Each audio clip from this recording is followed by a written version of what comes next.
The fact that in the residence halls, the gender neutral bathrooms are currently only on the first floors.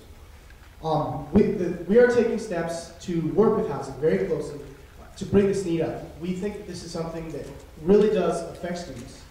It affects students who I think we need to be more accepting here on campus, implicitly and explicitly. We need to show them that we need to not only tell them that we are accepting of everybody, but we need to show them through our actions and envision this committee.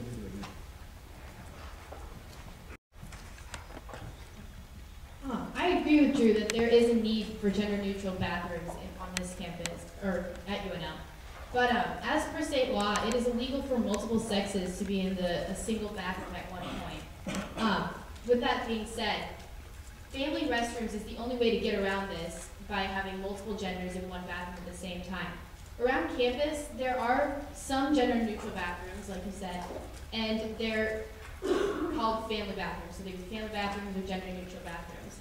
The residence halls do not have a continual system throughout them to deal with gender-neutral issues.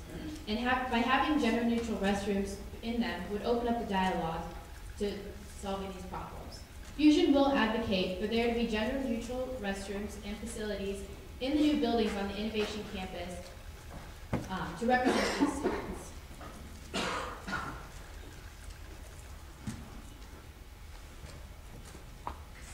A lot of the dialogue that you've heard up here today in regards to gender-neutral facilities is, Envision and Fusion talk about, we will do this, we will pursue this, we will open this dialogue.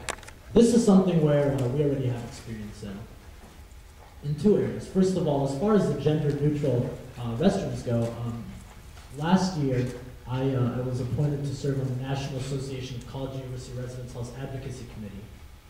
And in this committee, I forwarded legislation to the nation to anytime there's a conference at any school, with the 450 schools affiliated with this organization, that they must provide a gender-neutral restroom at that site, because there are students within this national association, within student government, that don't identify with gender, and they require these gender-neutral restrooms. I'm happy to tell you up here today that after presenting that had passed. And so not only have I affected gender-neutral restrooms on our campus when we host conferences, but I've affected the availability of gender-neutral restrooms on 450 campuses in the United States of America. And so I would say that that's real progress, that's action that has actually already been taken by a party. In addition to this, they want to open up dialogue with housing on gender-neutral facilities. This is something I've already done. I was approached by a student who was in this room today about surveying the student body about gender-neutral housing. I conducted the survey, and I have opened up dialogue with gender-neutral housing with Dr. Zadishka as the Director of Housing, and hopefully one of these days here in the near future, that's something we'll see here at the University of Nebraska-Lincoln. Any part of it? Okay, well, with that, I'm going to move to our last question, and that is, how can ASUN promote and encourage better bicycle transportation on campus? Fusion is committed to working with landscape services and looking into creating bike lanes on campus. I think that one of our candidates was in Germany this past summer, and she saw plenty of bike lanes on campuses in other countries. And I think that if we can encourage bike lanes on campus and having an area that pedestrians and cyclists can, have an easier path on the way to class, we can encourage more people to bike to campus, and I think that's something we're committed to.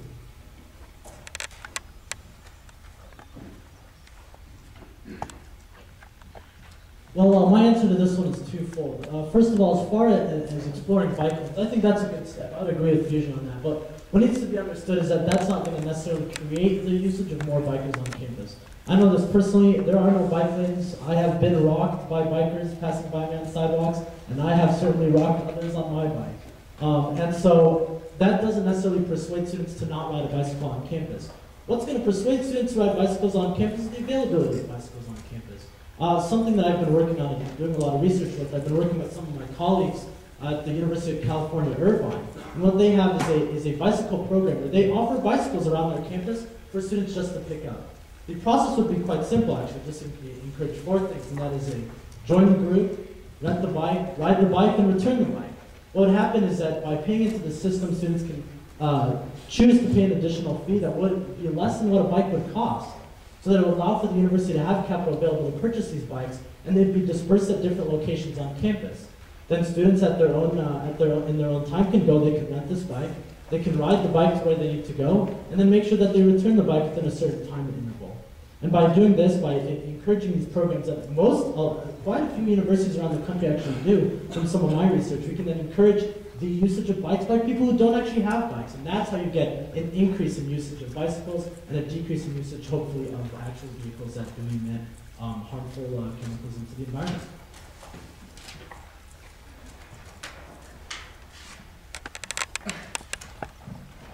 What ASUN needs to be doing is applying for a grant. This grant is given to organizations that are committed to lowering emissions at the state level and at the local level. What we can do with this grant is we work with the state, and it provides these awesome, aesthetically pleasing bike racks that students can use to protect their investment. Some of the bikes that these students are riding to campus are very expensive, and we have great parking garages for students who drive nice cars. We don't really have a lot to offer for students who ride nice bikes. We help the environment by using something that doesn't have emissions and is powered just by themselves. Drew bikes to campus quite often, and I know he talks to me a lot about the pains it is to not only find a spot to put his bike on campus that's safe, but the lack of moped trails, the lack of biker-friendly transport and areas around Lincoln. That's what ASUN needs to be doing and advocating for, because a lot of students do decide to ride their bikes, and that's very important for us. Not only that, but it increases the healthiness and the livelihood of students. And also another component that we can encourage better bicycle transportation is doing what the Multicultural Center did, and that was put a shower station in a public location in order for students who do bike to campus to bathe and to be clean after doing so, especially on hot days in summer. That's how we can encourage students to use their bikes in lower emissions and to be student friendly. Okay, rebuttals, anybody? Oh, sorry. With the idea of renting out bikes to students, which I think is a great idea for students who are going to bike around campus, but for students who want to bike to and from their homes, I think that poses a bit of an issue when the bike belongs to the university and they want to take it home and use it every single day. So that's something I think that platform particularly needs to explore more. And another thing I just would like to point out is that cutting emissions, the majority of emissions that come from transportation are, again, getting to and from campus as a student. And not only does the commuter carpool help eliminate these, it also creates less congestion on campus. So in addition to the bike lanes that all of us apparently seem to be very much in favor of, Fusion also has another means of achieving something to that effect. So by getting rid of cars, we'll make more room for bikes. Yay! That's all. Thank you. Okay, rebuttals. Okay, then I guess we're going to start with closing arguments. Renew would be the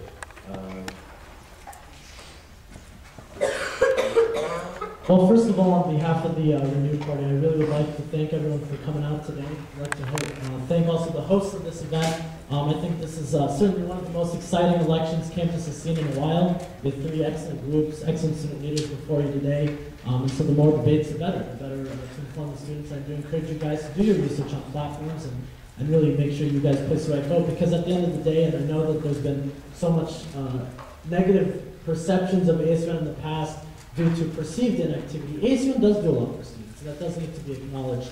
And so make sure you guys are trusting your votes in the right party. And today, obviously, my pitch to you guys is to try to advocate that you guys trust your votes, trust your investments in the future of the university and the Renew Party. Looking at the 3 parties represented today, and it's really clear from a lot of the answers that you've heard today, a lot of the parties don't really differ on a lot of these issues. As far as we all have the very similar perceptions of what needs to happen.